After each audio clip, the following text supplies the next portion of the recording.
for somebody here. The way you walked into this place today, that is not how you are going back. Before this conference is over today, that trouble in your life must be over.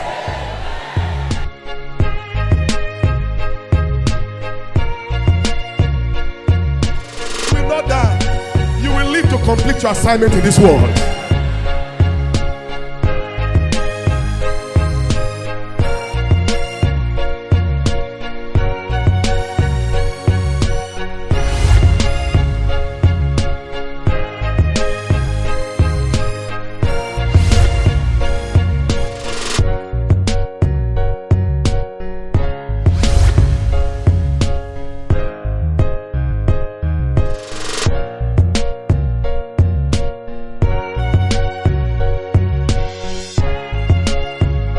Why you are making Nika to be expensive to men now, because you have that shirt where you wear, you will tear it up to this place so that I will be seeing what you are wearing. Rubbish.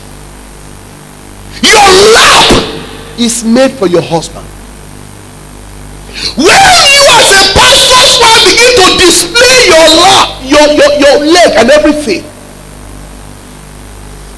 in the name of fashion, you are not a pastor's wife.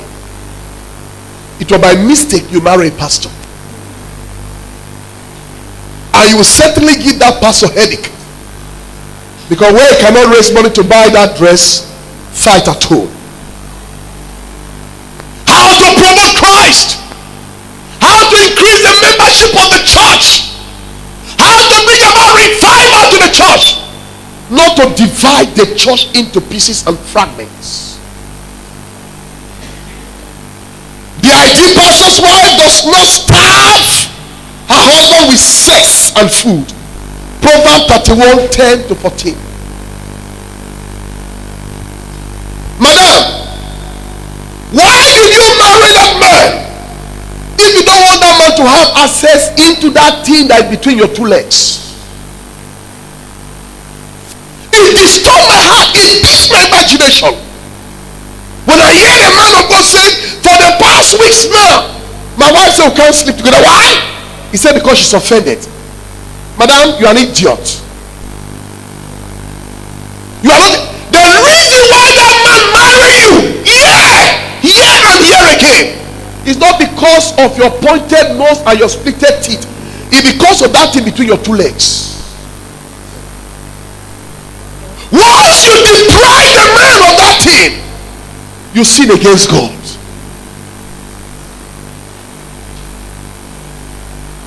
I don't know that if there's any course on sexology,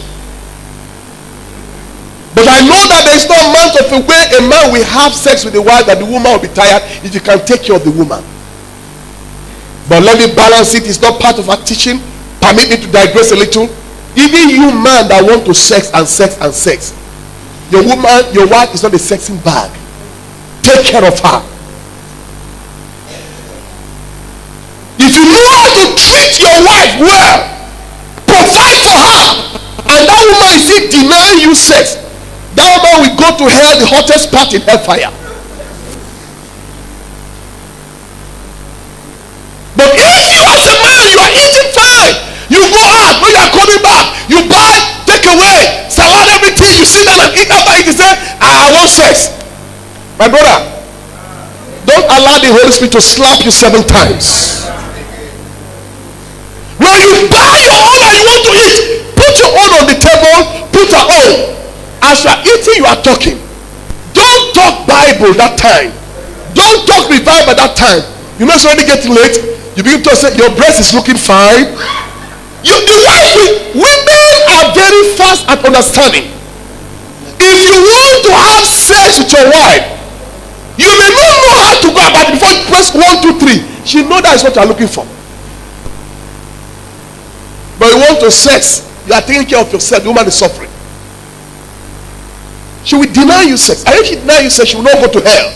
She will go to heaven. You will go to hell, because you are a stingy, wicked human being. So you have no right. And I think pastor's wife will not starve the husband with sex or food. If the man eat well, he provide money for the cooking. You give him bone and eat the flesh.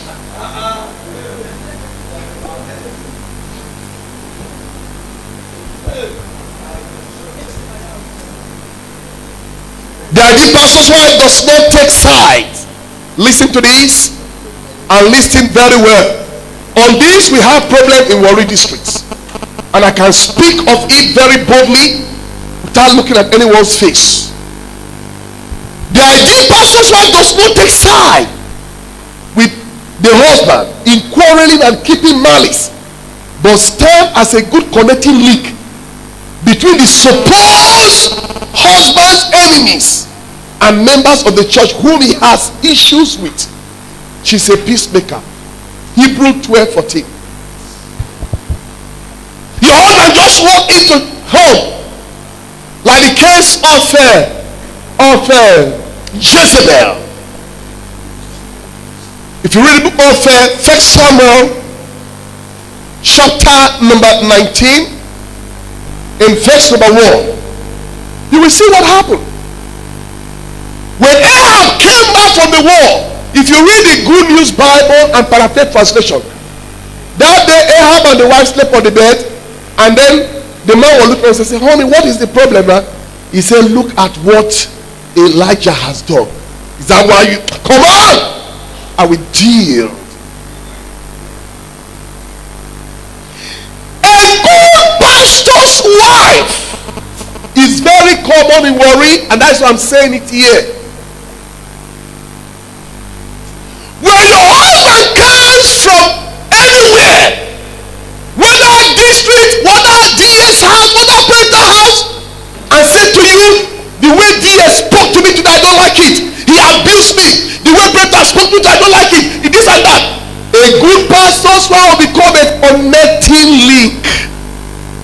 We tell the husband, honey, you are taking it too far. Oh, the way Deacon Akadakuku addressed me in the Deacon board today. Bad pastor will say, you mean that Deacon? The next Deacon meeting, the next Deacon election will remove him. When did you become administrator in that church? You mean DS talk to you like that? Don't mind the DS. The next time, in fact, I told us the other time how we went to the market and somebody was there discussing me. A woman plaiting hair. Some of our pastors' wives, their minds have been corrupt because of the things that we told them. We have sold their mind, and because they are not mature enough, they swallow everything. A good pastor's wife, we say to the husband, honey, that is okay, you are taking it too far. I will meet the deacon to find out what happened. I will meet the DS what happened. A good pastor will not just begin to keep malice. Some of you here that are not greeting me today, it's because what your husband told you. But have you come to find out what your husband did? He will not tell you the ugly part that he played. He will only justify himself. A good pastor's wife will say, no. Just like we talk about justice and mercy. You know what she will do? She will stand at the fulcrum. They take it easy. We'll still talk about a big girl. DS, what happened? My husband came back today, was bawling. He will explain that. I said, no, DS. My husband is your son now. He's your son. He loves you. I can tell you this one. He'll speak good of you. DS, please, tomorrow, I and my husband will come and see you. That's a good pastor's wife. But a bad pastor's wife, we say, don't mind. That DS, only God that will punish her. And God is blessing me. That's like God is blessing me.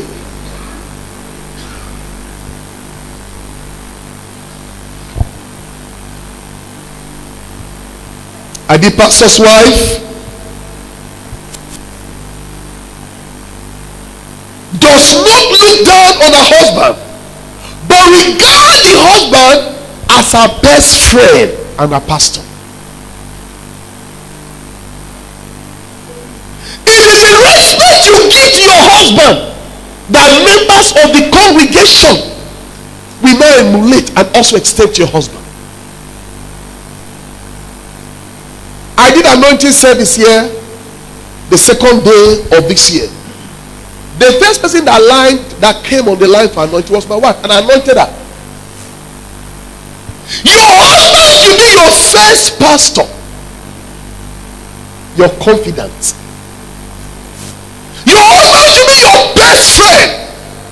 If you don't regard your husband to be anything, members of the church will also look at your husband as sleepers.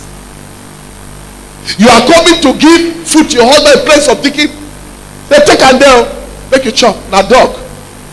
But let Dickens be coming to drop food for your husband. Even though you are not doing well at home, do try to do better for outside. You come, you kneel down, honey, God bless you, this is your food. They will say, this woman is an angel. Oh, my wife will never kneel down like this to me. They will say so. But so if you don't have regard at all for your husband, she's, as far as you're concerned, she's nothing. She'll be your best friend. 1 Peter chapter 3, 1-6. The ideal pastor's wife is not a church or section divider, but a mother that unites God's people together, whether they are clergy or laity. Don't divide the section, divide the local church, divide everywhere. You're supposed to unite. Philippians 2 verse 5. The ideal pastor's wife is not quarrelsome but peaceful and friendly. In the whole section, you have more than 20 enemies. And you are a pastor's wife, section leader's wife. No, you are a peacemaker. The ideal pastor's wife is not carnal and materialistic, but she's spiritual and inspirational. Luke chapter 2, 36-38. The ideal pastor's wife is not a waster, but a gatherer, and she's productive. You don't waste. Proverbs 14 verse 1. He said, every wise woman buildeth her own house. He said, the foolish one plucketh it down with her hand.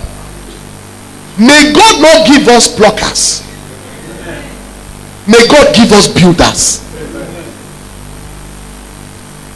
You find out how some ministers will be in ministry. I'm trying to develop that message. I will teach us. God help me. You will be in ministry for 40 years. And you've had the privilege of pastoring big church. You get good salary. And all you will do is buy vehicles. And your wife will dress like First Lady of Delta State or Nigeria. You can't even buy block. The land you bought 20 years ago, you have sold that land, used that money to buy dress for your wife, buy television in the house, train your children in the school. He said, but that is a good investment. You are not, don't tell me that. And let me tell you, in ministry, most times opportunity comes but once. I speak to you today as your brother in the Lord. If you ask my former secretary, Reverend Silas, he was my secretary at the time. Reverend Silas will tell you, there was a time in my life, how to know me was the kind of cars I used. I was buying vehicle upon vehicle. When my vehicle pass you, don't get me to. All the stickers in Nigeria, you see it on my vehicles. When my vehicle pass, you will not say, the man will drive past so, God drive well. That was those days. Once I was young. But now I'm getting old. I've never seen the Lord. The Lord will disappoint you if you don't plan well.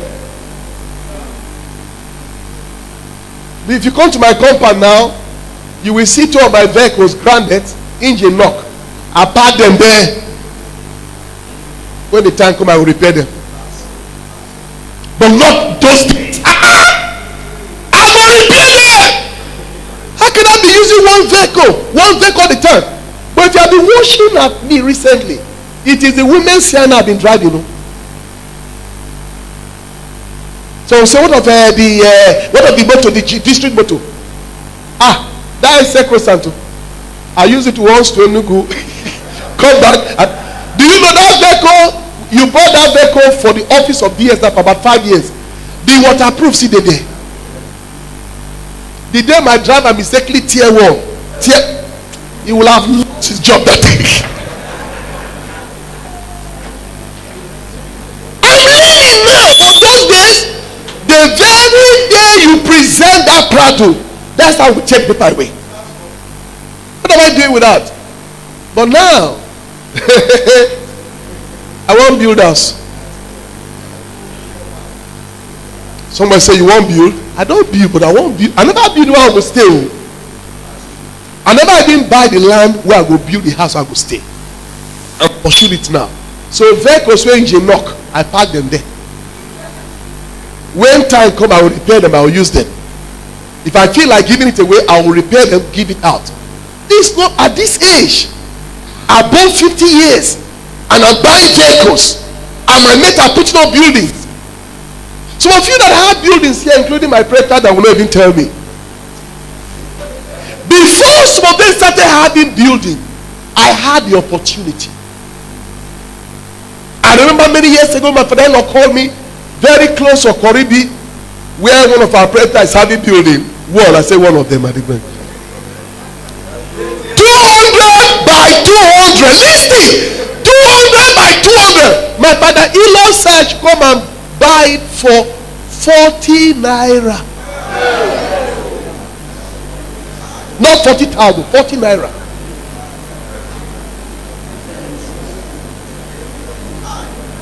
And I said, what am I doing with that? I'm a big car, I want to drive motor. That time I started with white bicycle that my father gave to me. White horse. And when it's my bicycle, decoration, if I would have ride out, put it J1, J2, J3. When enter white horse. If you see me that time, from white horse, I got the first car. From the first car, and they're all white.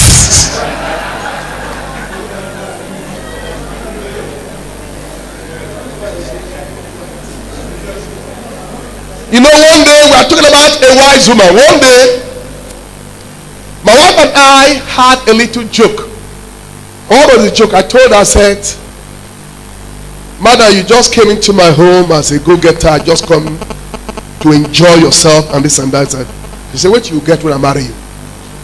So I said, let me mention. She said, okay. You have mentioned 1, 2, 3, 4. Let me mention the things that since I came, God provided for you. I said, by that 1, 2, 3, 4. I said, that is true. That is a wise woman building up.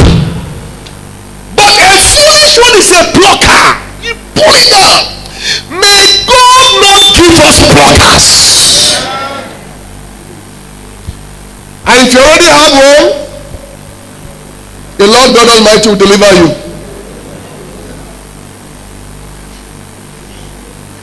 Number 12, the ideal pastor's wife is not a liar, but honest individual with the fear of God. Proverbs chapter 1 verse 7, Colossians chapter 3 verse 9.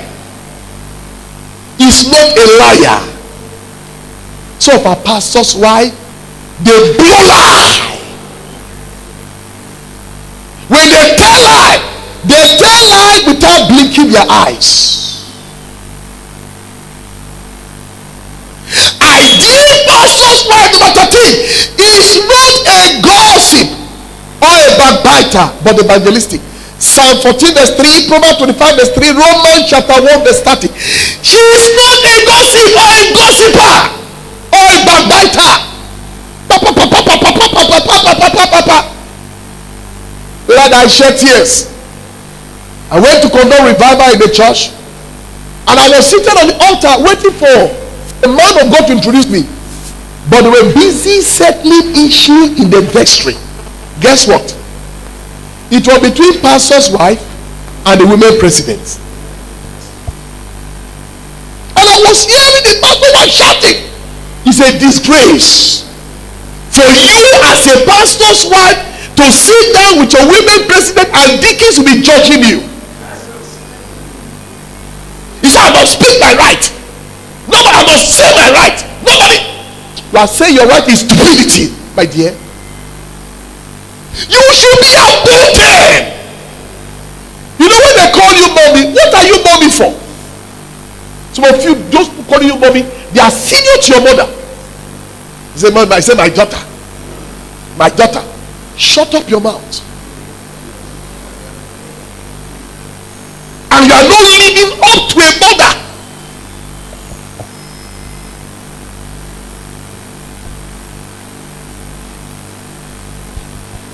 The ideal pastor's wife is not a disloyal fellow to her husband, local church district, and general council. Hebrew 14 verse 11, Hebrew 14 verse 17.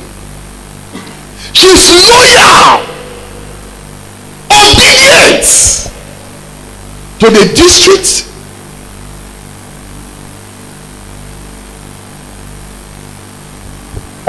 you know, sometimes when I hear some report about the WM ministry, women, money, we are not contributing money in the districts.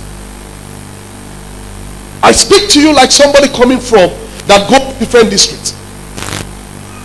There are districts that is compulsory.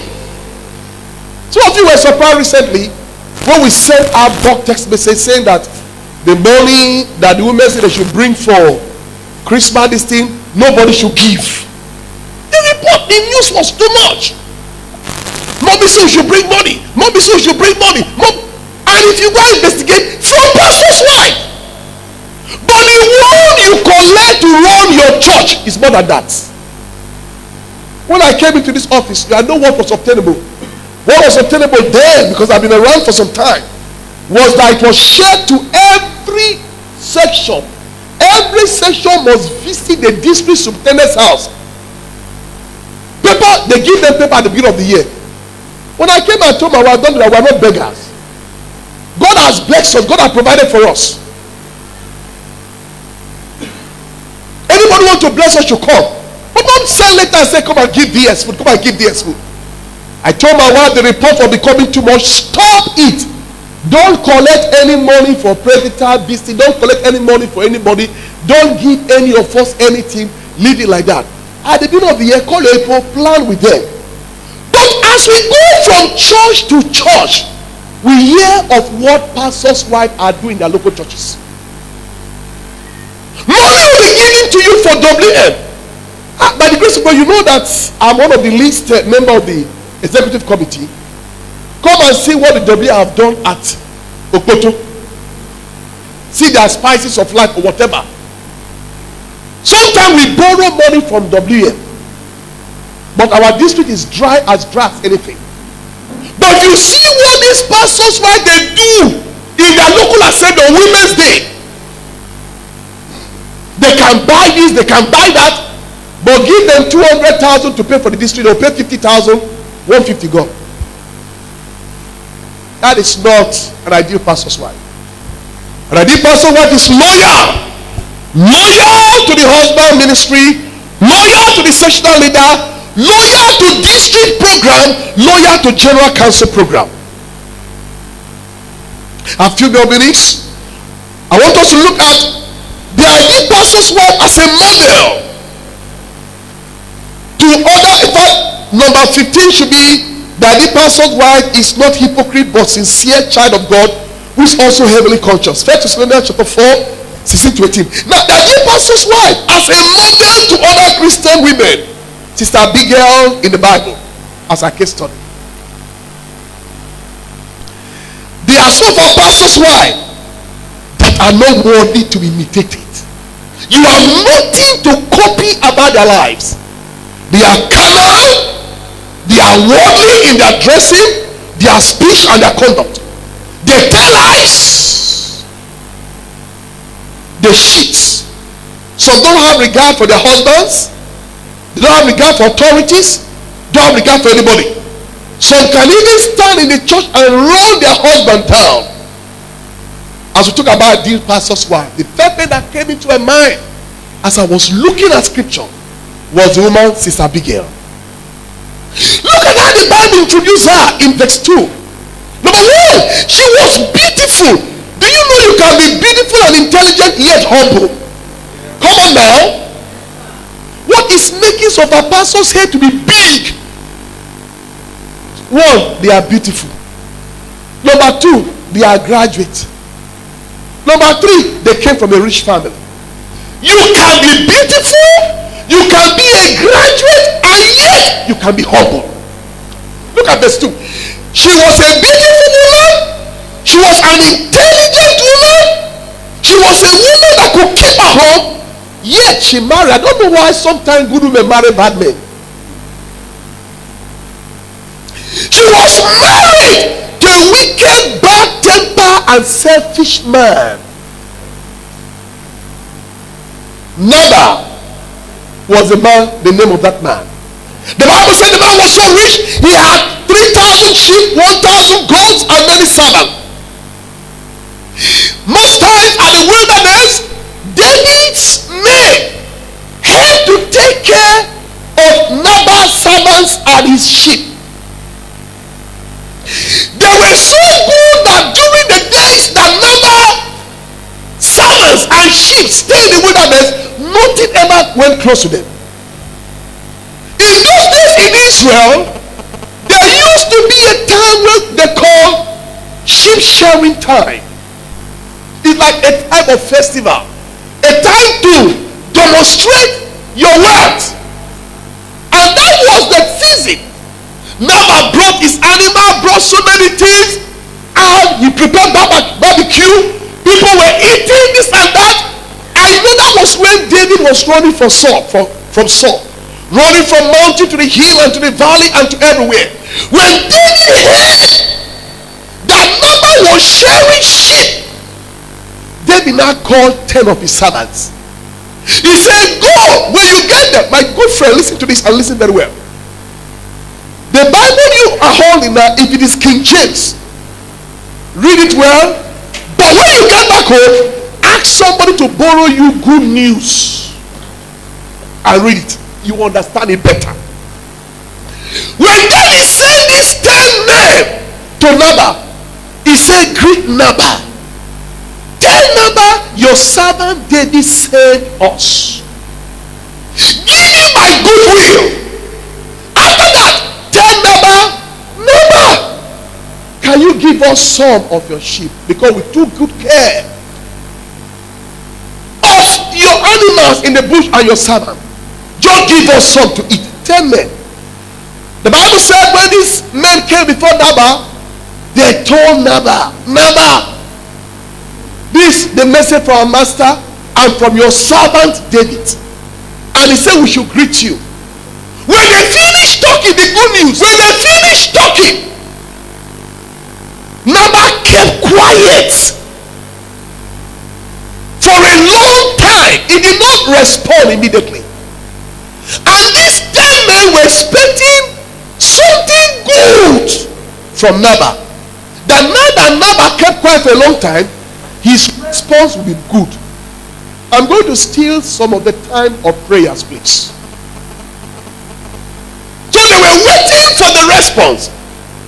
Suddenly, Nabal responded. Very rude and arrogant. You know what he said? He said, who is that David that sent you? He said, nowadays they are breakaway servants for the master. Is he not one of those breakaway servants? Who is he, the son of Jesse? You are calling David, who is David? A man of war? A man that will soon become the king of Israel in just a few days' time? So the servants, they patiently waited. And they were thinking after the whole abuse, Nabal will give them son. They said, I can't give any of my thing to that useless looking man. Then they say, sir, can we go? Say, get away. Then these 10 men came back to meet David and said, David, this is a message from Nabal. David said, what did you say? He called me breakaway servant. He called me, who is that son of Jesse? He called me an idiot and a nonentity. Me? Nabal, we know that, like one of our pastors said that time, he has touched the tail of a lion.